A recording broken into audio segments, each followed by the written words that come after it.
అని చెప్పి ఆయనకు వృత్తి. భక్తి గురించి చెప్పుకున్నాం కదా, వర్షిప్ మొక్కడం.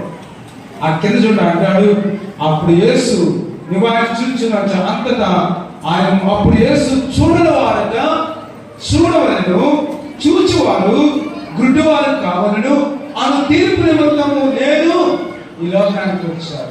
ఎవరు చూస్తున్నారు? చూడని వారేమో చూస్తున్నారు, చూసేవారు ఏమైపోయిన గుడ్డితనం వచ్చేసింది. ఈరోజు ఈ లోకంలో ఏ గుడ్డితనం ఉంది?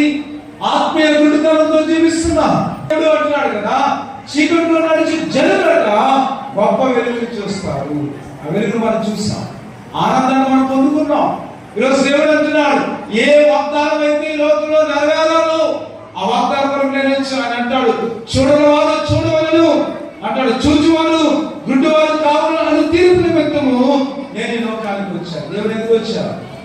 మన ఆత్మీయ నేత్రాలను తెరవడానికి వచ్చారు. ప్రభువా, ఆత్మీయ గుడ్డితనంతో మేము జీవిస్తాం, నీ యొక్క విశ్వాసం ఇచ్చాం ప్రభువా, ఈనాడు మా జీవితాలు తెరవబడ్డాయి. అందుకే అంటున్నాడు, ఈ నూతన సంవత్సరంలో దేవుడు పెట్టారా, దేవుడు ఏం చెప్తున్నాడంటే మన అనుభవ జ్ఞానంతో మన జీవితాలు ప్రారంభించాలట. అనుభవ జ్ఞానం, ఇంకా అనుభవ జ్ఞానం లేకపోతే ఈ దినాన దేవుడి దగ్గర అడగాలి, ప్రభువా ఆ జ్ఞానాన్ని మాకు ఈ నూతన సంవత్సరంలో ఇంకా అనుభవం లేని వారిగా కాదు, మేము అనుభవాన్ని సంపాదించాలి.